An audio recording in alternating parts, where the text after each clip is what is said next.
தமிழ் பேரில் நம்மளாம் சேர்ந்துருக்கோம். ஒரு ரொம்ப பெரிய விஷயம். அவ்வளோ ஈஸியாக தமிழ் சார்ந்து சும்மா பேச்சு கூட்டம் சேர்ந்து ரொம்ப கஷ்டம். ஆனால் வந்து நம்ம ரெஜிஸ்ட்ரேஷன் கொடுத்தோடனே 15 பேர் ரொம்ப ஆர்வமாக இன்வால்வ் ஆகிட்டு உங்களோட கவிதைலாம் படித்தோம். ரொம்ப இன்ட்ரெஸ்டிங்கான கவிதைகள்லாம் இருக்குது. அதை வந்து கேட்கறதுக்கு இந்த கூட்டம் ரெடியாக இருக்குது. நம்ம ரெக்கார்ட் பண்ணி நம்மளோட மற்ற எம்டிஏ மக்கள் மற்றும் எல்லா தமிழ் ஆர்வலர்கள் எல்லாருக்கும் நம்ம ஷேர் பண்ணி இது இன்னும் பெரிய லெவல் கொண்டு போகலாம். அந்த வகையில் முதல்ல அவங்க எல்லாருக்கும் ஒரு பெரிய வணக்கம் அண்ட் ஒரு வரவேற்பு. தமிழ் தாய் வாழ்த்துலேருந்து நம்ம இந்த ஈவெண்ட்டை ஸ்டார்ட் பண்ணிடலாம். சரிங்களா?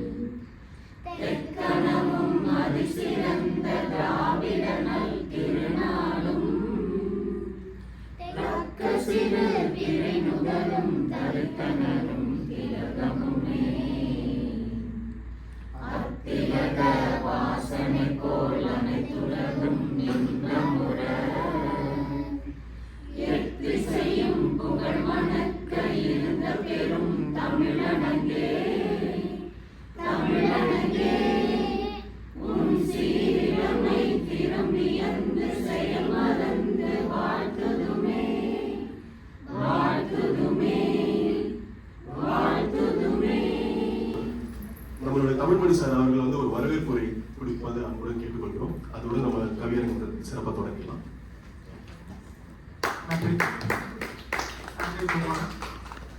வந்திருக்கும் அனைத்து தமிழ் உறவுகளுக்கும் வணக்கங்கள். மற்றும் பெரியோர்களுக்கும் கவிஞர் பெருமக்களுக்கும் ஆசிரியர்களுக்கும் மாணவர்களுக்கும் மதிய வணக்கத்தை தெரிவித்துக் கொள்கிறேன். யாவர்ந்த மொழிகளிலே தமிழ் மொழி போல் இனிதாவது எங்கும் காணும் என்று மகாகவி பாரதி பெருமிதத்துடன் பாடியது போல நம்ம தமிழ் மொழி வந்து மிகவும் தொன்மையானது, இனிமையானது. நமது உணர்வுகளை சுமக்கக்கூடிய ஒரு அழகான தமிழ் மொழி நம்முடைய மொழி, தாய்மொழி. அந்த தாய்மொழியினுடைய தொன்மையையும் கற்பனை வளத்தையும் சொற்களின் ஆழத்தையும் உணர்வுகளின் ஆழத்தையும் மீண்டும் நமது மனதில் ஒரு முறை பிரதிபலிக்க செய்யும் முயற்சி இந்த கவியரங்கம். 2 மாதத்துக்கு முன்னாடி பூபாலன் சேதுராமன் இதை பற்றி பேசும்போது 2 மாதமாக இதுக்காக ஒர்க் பண்ணிட்டு இருக்காங்க. பிளான் பண்ணி அழகாக பிளான் பண்ணியிருக்காங்க. இப்போது இந்த கவிதைங்கிறது என்னன்னா இது ஜஸ்ட் ஒரு வார்த்தைகள் தொகுப்பு மட்டும் கிடையாது. நமது மனதின் குரல். சில நேரங்களில் வந்து நம்மளை வந்து சிரிக்க வைக்கும், சில நேரங்களில் நம்மளை சிந்திக்க வைக்கும், சில நேரங்களில் நம்மை நெகிழவும் செய்யும். அந்த சக்தி வந்து கவிதைக்கு உண்டு. ஸோ வந்திருக்கும் கவிஞர்கள் மக்கள் அனைவரையும் வரவேற்று சில நிகழ்ச்சிகள் வச்சுதான் நினைக்கிற பூபாலன். ஸோ இன்றைய கவியரங்கத்தை அழகாக இருந்து கண்டு கழித்து கவிஞர்களுடைய எண்ணங்களையும் கருத்துக்களையும் அவர்களுடைய தமிழ் புலமையும் நம்ம எல்லாரும் அமர்ந்திருந்து பாராட்டி மகிழ்வோம். அடுத்த பூபாலன் பிறகு அவர் தான் என்னுடைய கவிஞர் தலைமையேற்று ஒருங்கிணைக்க போறார். வாழ்த்துக்கள் பூபாலன்.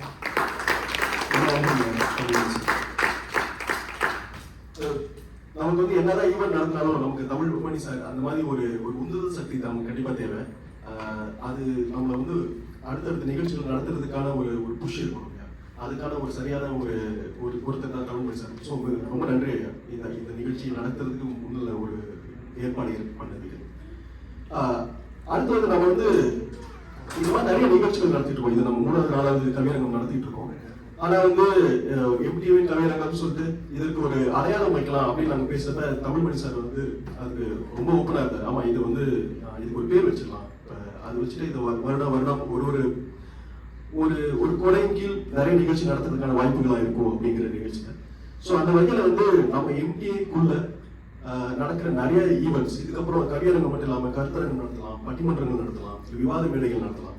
இதோட தமிழ் சார்ந்து இருக்கிற வாய்ப்புகள் என்னன்றது அதுக்கான சரியான தூக்கத்தை நம்ம கணிச்சு வச்சிட்டோம். தமிழ் அது சார்ந்த மக்களை நம்ம கண்டுபிடிச்சிட்டோம்னா அதை வச்சு ஏகப்பட்ட விஷயம் நடத்திட்டு இருக்கலாம்.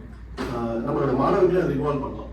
ஸோ அந்த வகையில் வந்து நாங்களாம் பேசி ஒரு முடிவு பண்ணி இந்த ஈவெண்ட்டுக்கு ஒரு பேர் இருக்கலாம் அப்படின்ட்டு வெறும் கவியரங்கம் அப்படின்னு கொண்டு போகாம எம்டிஏவின் குடையின் கீழ் இந்த ஈவெண்ட்ஸ்க்கு ஒரு நல்ல பேர் வைக்கலாம் அப்படிங்கிறப்ப நிறைய யோசிச்சோம். ஃபைனலாக ஒரு பேர் வச்சுட்டு நாங்க யோசிச்சு வச்ச பேர் தான் அது வந்து மலர்கேணி, எம்டிஏவின் மலர்கேணி. இந்த எம்டிஏவின் மலர்கேணிங்கிற இந்த ஒரு குடையின் கீழ் இருக்கிற எல்லா ஈவெண்ட்ஸும் நம்ம நடத்தலாம். ஸோ ஒரு பேர் வச்சோம்னா நம்ம அதுக்கான ஒரு புஷ் ஒரு ஸ்கெடியூல் போட்டுடலாம். ஸோ நிறைய ஈவெண்ட்ஸ் நடத்தலாம் அப்படிங்கிற புஷ்ல. ஸோ அதுக்காக இது முதல் நம்ம கூட்டத்தில் நம்ம சொல்றோம் எம்டிஏ மலர்கேணி. இன்னும் போக நிறைய இதுல நம்ம பங்கு பெற்று நிறைய விஷயங்களை கொண்டு வரலாம் அப்படின்னு நினைக்கிறோம். ரொம்ப நன்றி அதுக்கு. அவ்வளோ நம்ம எடுத்த நேரம் நாளைக்கு ஆயிடுச்சு. நம்ம நேரம் கருதி கவியரங்கத்துக்கு இறங்கலாம். இப்போ ஒரு 15 கவிஞர்கள் நம்ம முன் இங்க வந்திருக்காங்க. அவங்களோட நல்ல சிறப்பான படைப்புகள் கொடுத்திருக்காங்க. ஒரு படைப்பும் ஒரு கருத்து சார்ந்ததா இருக்கு. ஸோ அதெல்லாம் ஒரு கருத்து சார்பாக ஆர்டர் பண்ணிட்டு அதுக்கேற்ற மாதிரி நம்ம பண்ணலாம் அப்படின்ட்டு ஒரு ஆர்டர்ல போட்டு வச்சிருக்கோம். முதலில் எல்லாருக்கும் மிகப்பெரிய நன்றி. இதுக்கான உங்களோட அலுவல் மற்ற நேரத்துல இதுக்கான டைம் ஸ்பெண்ட் பண்ணி எழுதுறது சாதாரண விஷயம் கிடையாது. உங்களை நிறைய புஷ் பண்ணுவாங்க, அதுக்கு மிகப்பெரிய நன்றி. ஸோ முதலில் இந்த கவியரங்கத்தை நம்ம சிறப்பாக இப்போ ஆரம்பிச்சிடலாம். இங்க நம்மளோட மைக்குக்கு இந்திய மைக்குக்கு ரொம்ப பழக்கமான 2 பேர் நம்ம கூட இங்க இருக்காங்க. ஜெனிதா அப்புறம் ராஜஸ்ரீ. இவர்கள் வந்து ரொம்ப முக்கியமான ஒரு அங்கம் வகிக்கிறவங்க தான். கண்டிப்பா ஜெனிதா சேது இருக்காரு. சேது தான் இந்த வருஷம் தமிழ் கவிஞர் நடத்திட்டு இருக்காரு. இந்த வருஷம் அவர் வந்து நீங்க என்ன பேசுறீங்க, நான் பேசுறேன்டா அப்படின்னு வந்திருக்காரு இன்னைக்கு ஒரு இது. ஸோ அவரையும் நம்ம ஆர்வத்தோட வரவேற்போம். ஸோ மிக நன்றி. நம்ம கவியரங்கத்தை இங்கே இன்னைக்கு தொடங்கிடலாம். தத்தி தாதூதுதி தாதுதி தத்துதி துத்தி துணைதி துணைதத்தா தூதுதி தித்தித்த தித்தித்த தாதது தித்தித்த ரெத்தாதோ தித்தித்த தாது. அதாவதுங்க, உலகில வந்து எத்தனையோ மொழிகள் இருக்கலாம், அதில் 10,000 கவிகள் கூட இருக்கலாம். ஆயினும் என் தமிழை போல் உண்டா, என் தமிழ் கவியை போல் உண்டா என்று கேட்க தோன்றுகின்ற பாடல் தான் நான் முதலில் தொடங்கிய காலமேக புலவர் அவர்களின் கவி பாடல். அத்தகைய தமிழுக்காக இங்கு கூடியிருக்கும் அனைத்து கவிஞர்களுக்கும் பார்வையாளர்களுக்கும் எம்டிஏவின் சார்பாக அன்பான வணக்கம். நம்ம டைரக்டா ஃபர்ஸ்ட் பார்ட்டிசிபென்ட் கூப்பிடலாம்.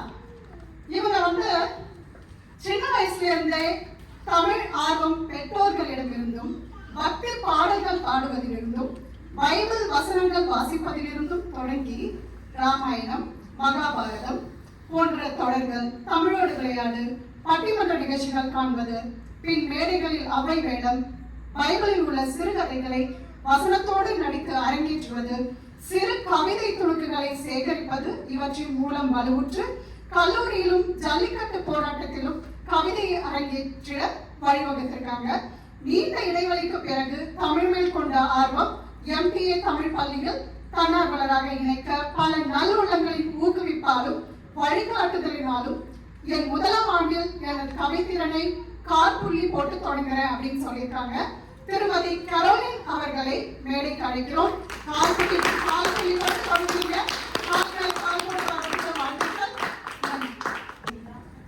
அனைவருக்கும் வணக்கம். இன்று நான் எடுத்துள்ள கவிதை வந்து தமிழ் கலாச்சாரம் மற்றும் நவீனத்துவத்தை பறைசாற்றும் வகையில் விண்ணை தாழ்வு விழுதுகள் என்ற உவமை தலைப்பில் கவிதை தொகுத்துள்ளேன். ஆன்றோர் சான்றோர் உயிர் கொடுத்து உற்றார் நற்றார் நீர் ஊற்றி செந்தமிழ் வேர் செழிக்க ஆயிரம் ஆயிரம் காலம் வளர்த்தெடுத்த ஆலமரம் நாம் என்ற விழுதினிலே துளிர்விட்டு தலைகளில் ஒன்றாய் நானும் துளிர்விட்டெழ நீர் ஊற்றி வாய்ப்பளித்த அனைவருக்கும் நன்றி நிழல்களோடு கல் தோன்றி மண் தோன்றா காலத்து மூத்த வேர் எம் கலாச்சாரத்தின் ஆணிவேர் விருந்தோம்பல் பண்பே முதன்மை வேறாம் யாதும் ஊரே உலகளாவிய கிளையாம் கீழடி தந்த சான்றுகள் எம் மரத்தின் வயதாம் திருக்குறள் தந்த நெறிகள் எம் விழுதின் பலமாம் சங்க தமிழ் தந்த தத்துவங்கள் உயிர் வாழ உணவாம் காப்பியங்கள் தந்த காவிய சுவையோ இலைகளின் பசுமையாம் பசுமரத்தான் போல பவிந்ததோ எம் வாழ்வியல் முறையாம் பசுமரத்தாணி போல பதிந்ததோ எம் தமிழரின் வாழ்வியல் முறையாம். விண்ணைத்தாண்டி நாம் பறந்தாலும் விண்கலத்தை வழியனுப்ப வேட்டி சென்றதாம். சென்ற ஊர் செவ்வாய் கிரகமாம். சேர்த்த அணுக்கள் உடலை தரிக்கலாம். இன்னும் கண்டறியப்படாத இரண்டாம் உலகம் ஒன்றுண்டாம். அதன் அணுக்களின் முதல் எழுத்தும் அகரமாம். முடிவிலும் ழகரமாம். நவீன உலகை நாம் வென்றாலும் நம்மை வழிநடத்தும் பண்பாட்டின் ஆணிவேராய், காலத்தின் புயல் அடித்தாலும் பரிணாமத்தின் பேரழகாய், தமிழில் திரிந்து நவீன தமிழாய், பெருமை சேர்க்கும் மாடர்னைஸ்ட் வடிவாய், ஹிப்ஹாப் தமிழனாய், ஆண்டுகள் பல கடந்தாலும் அடுத்த தலைமுறை கைகளில் விதையாவோம். இப்பாறையிலே என்றும் தழைத்தோங்குவோம். இப்பாறையிலே என்றும் தழைத்தோங்குவோம். பேரண்டத்தின் மூத்த ஆலமரமாய், பேரண்டத்தின் மூத்த ஆலமரமாய் விரிவடைவோம். விரல் கோர்ப்போம், தமிழை வளர்ப்போம். விண்ணை தாங்கும் விழுதுகளாய். நன்றி.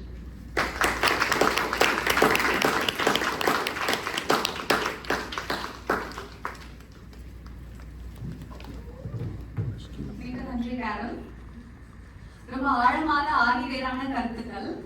பேரண்டத்தின் மூத்த ஆலமரம், இரண்டாம் உலகின் அணுக்கல்ல கூட முதல் எழுத்தும் அகரம் லகரமும் சேர்ந்து இருக்கிற மாதிரி ரொம்ப நல்ல கருத்துக்கள் சொன்னீங்க. அவங்களுக்கு இன்னொரு டைம் பெரிய கரகோஷம். அடுத்து நம்ம கூட பேச வர போறவங்க வந்து வாரம் முழுதும் வாரமலர் இதழுக்காக காத்திருப்பவர். ஹைக்யூ கவிதைகள் முதல் காதல் கவிதைகள் வரை இதழ் முணுமுணுக்க சிறு தாக்கம் பள்ளி பருவத்தில் இருந்தே அவர்களுக்கு உண்டு.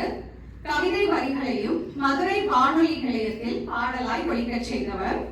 தோழியின் பிரிவில் வழியில் எழுதி முடித்த கவிதை அன்று பிரிந்தது தோழி மட்டுமல்ல என் கவிதையும் தான். மீண்டும் வளர தொடங்கியது என் மணாளனுக்காக. அவருக்காக எழுதிய கவிதைகளில் என் மையும் என் பெண்மையும் பொறாமை கொள்ளும் அப்படின்னு அவங்களுடைய அறிமுகத்தையே வந்து ஒரு கவிதையா சொல்லியிருக்காங்க. வழிகளில் எழுத தொடங்கிய என் கவிதை வாழ்க்கையில் ஏற்பட்ட சில வழிகளில் தொலைந்து விட்டது. இதோ மீண்டும் எழுதி போகிறேன். அவருடைய தோழன் சேதுவுடைய உற்சாகத்தின் பேரில் நீ வந்து பேச வந்திருக்காங்க. கார்த்திகா வாங்க.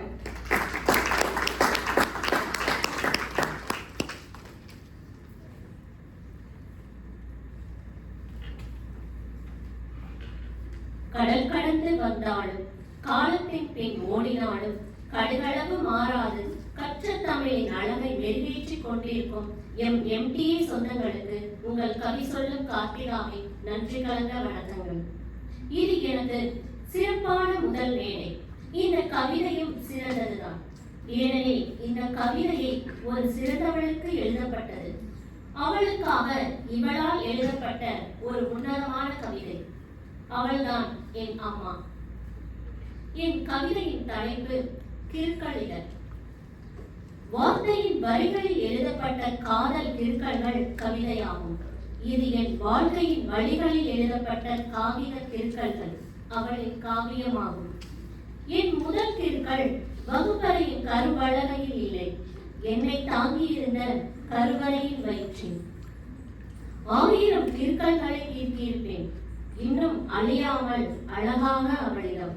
1000 கிறுக்கல்களை தீர்த்திருப்பேன், இன்னும் அழியாமல் அழகாக அவளிடம்.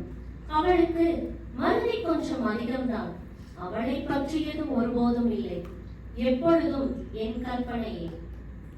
நம்பிக்கை உரியவனிடம் நம்பி என் கையை கொடுத்தாள். அவள் நம்பிக்கை வீண் போகவில்லையே. நம்பிக்கை உரியவனிடம் நம்பி என் கையை கொடுத்தாள். அவள் நம்பிக்கை வீண் போகவில்லையே. ஒரு நாள் ஒருவன் வந்தான் உயிர் கேட்டு. ஏமாந்து கையெழுத்திட்டனர் அப்பாவும் அண்ணனும். கயிற்றை கட்டி கூட்டி சென்றானே. அம்மாவின் பங்கையும் கேட்டான். ஓட்டேன் நீதிமன்றத்தில் வழக்கை. தீர்ப்பு எனக்கு சாதகமாக, சாவதற்கு இல்லை என்று. தீர்ப்பு எனக்கு சாதகமாக, சாவதற்கு இல்லை என்று. எவன் கண்ணும் படக்கூடாது என்பார்கள். நான் சொல்வேன் எவன் கண் படக்கூடாது என்று. எவன் கண்ணும் படக்கூடாது என்பார்கள், நான் சொல்வேன் எவன் கண் படக்கூடாது என்று.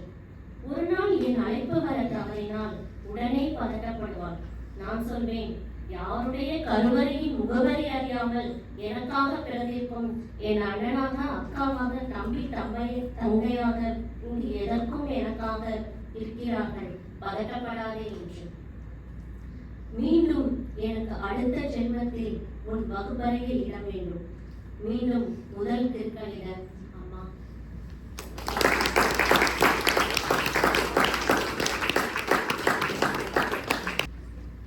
நன்றிங்க. ரொம்ப எல்லாருக்குமே கனெக்ட் ஆகிற மாதிரி இருந்துச்சு. தமிழ்மணி சார் சொல்ற மாதிரி சில கவிதைகள் வந்து நம்ம முடிக்கிறோம் அப்படின்னு சொல்ற மாதிரி இருக்குது. ஒரு ஃபோன் வரலன்னா வீட்டில் எவ்வளோ கஷ்டப்படுவாங்க அப்படிங்கிறது ரொம்ப அழகாக சொல்லியிருந்தாங்க. நன்றிங்க, வாழ்த்துக்கள்.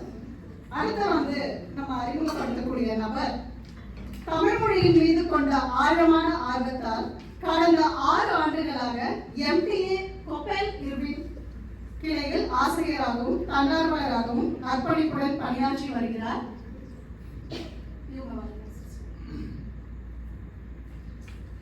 திரு வேதநாயகன் தாமோதரன் அவர்கள். இவர்களை பத்தி சொல்லணும்னா நான் வந்து ஒரு நம்ம வாலண்டியர் அப்ரிசியேஷன்ல வந்து ஒரு கவியரங்கம் நடந்தும் போது அவர் பார்ட்டிசிபேட் பண்ணியிருந்தாரு. எப்போ வருவ அப்படிங்கிற தலைப்புல மறக்கவே முடியாது. ரொம்ப அழகா, அதுவுமே வந்து நம்ம ஊர்ல உள்ள மக்கள் வந்து என்னதான் நம்ம என்ன சாப்பிட்டியா குட்டியான்னு எது கேட்டாலுமே நீ எப்போ வருவ அப்படின்னு கேட்டுருவாங்க. அதை பத்தி அவர் அருமையா எழுதியிருந்தாரு. இன்னைக்கு அவர் என்ன சொல்ல போறாருன்னு இப்போ வர போறாரு, பார்க்கலாம். வருக வேதநாயகன் தாமோதரன்.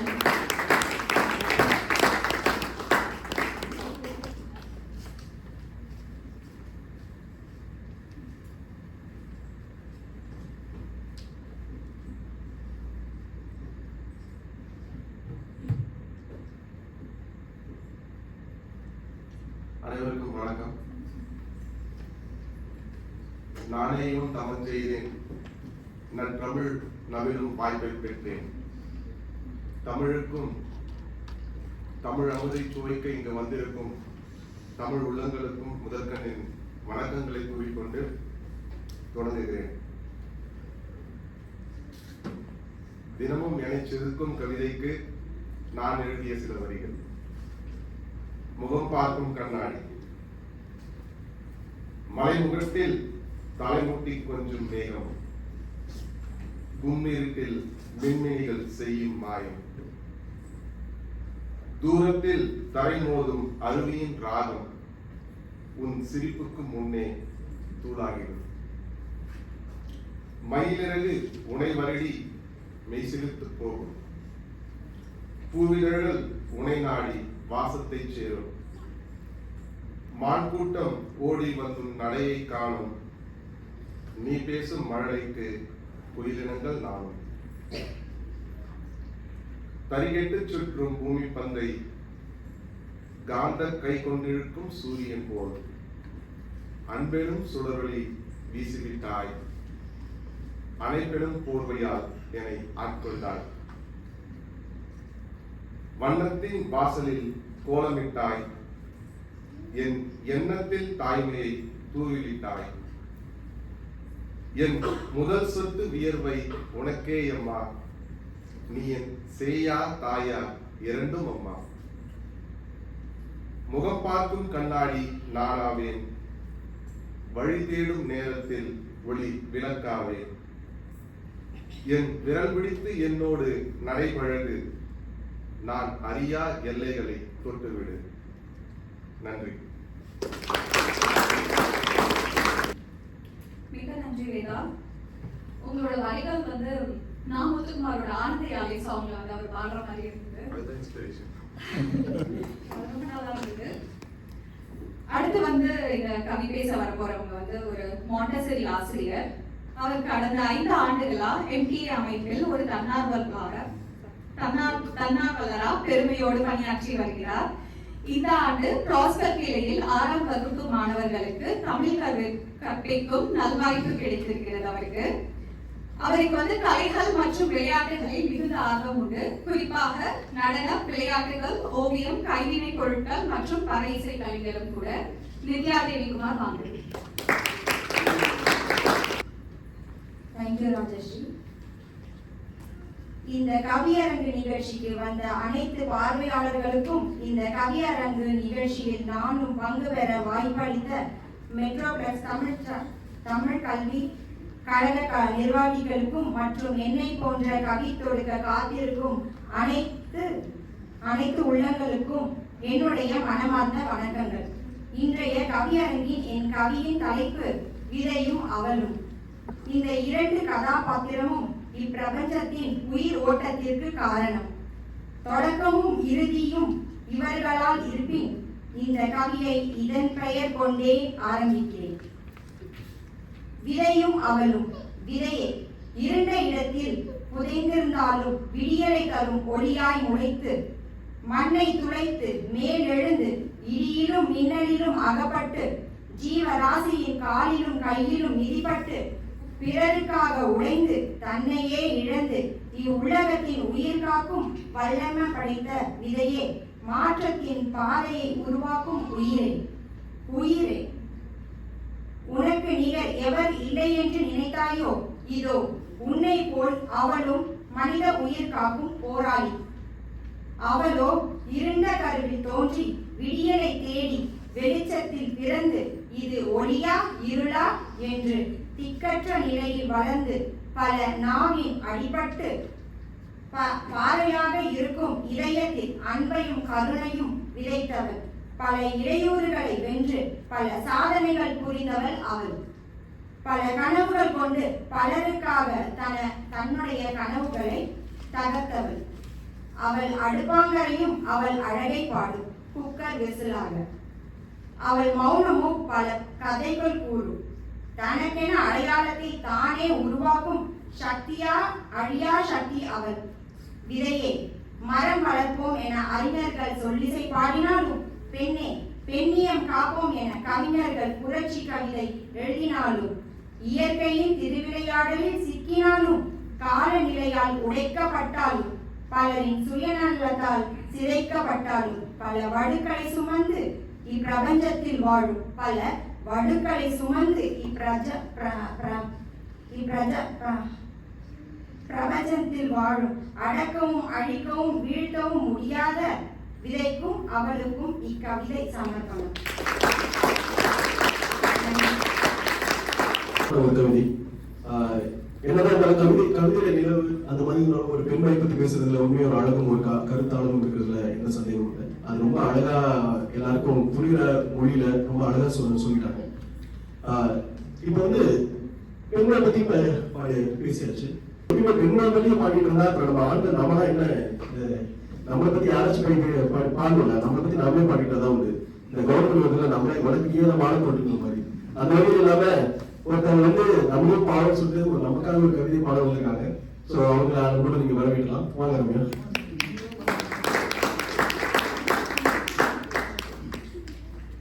அனைவருக்கும் வணக்கம். பொதுவா கவியரங்கம் என்றாலே எல்லாருக்கும் என்ன ஞாபகம்?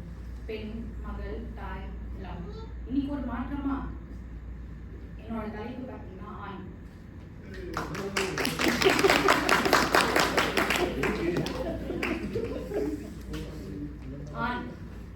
ஆண் என்றாலே வலிமை, தைரியம், அழகிய தேகமும் வேகமும் என்று நாமெல்லாம் நினைத்திருக்கிறோம். ஆனால் ஆண்மையின் மெய்யழகு, அவனுள் இருக்கும் பெண்மையும் அதனுள் இருக்கும் கண்ணியமும் என்பது பலரும் அறியா உண்மை. அப்படிதான் நினைக்கிறேன், பலரும் அறியா உண்மை. ஆண் பெண்ணை போலவே பல உறவுகளின் பெயர்களை கொண்டே வாழ்கிறான். தகப்பன், அண்ணன், மாமன், தம்பி, கணவன் என்று இன்னும் பற்பல. ஆனால் அதிலும் மிகவும் அழகான பட்டம் கணவன். ஆம், கணவன். ஒரு ஆண் எல்லாருமாய் எப்படி ஒரு உறவிடம் வாழ முடியும்? சிந்தித்து பார்ப்போம். அவன் எவ்வளவுதான் உயர்ந்திருந்தாலும் அவள் கணம் பிடித்த பெண். அவளை தன் பாதியாக மட்டும் பார்ப்பதில்லை. அவளை தன் பாதியாக மட்டும் பார்ப்பதில்லை. அவளை அனைத்துமாகவே பார்க்கிறான். மனம் முடித்து தாய் தந்தை பிரிந்து எல்லா பெண்ணிற்கும் அனைத்துமாய் கிடைத்த உறவே கணவன். ஒவ்வொரு பெண்ணும் ஒரு கணமாவது கரம் பிடித்த ஆண் எல்லாவுமாய் தனக்காக வாழும் ஈர் என்பதை உணர்ந்திடும் தருணமே முடிசூடா மன்னனாகிறான் ஒரு ஆண். நன்றி.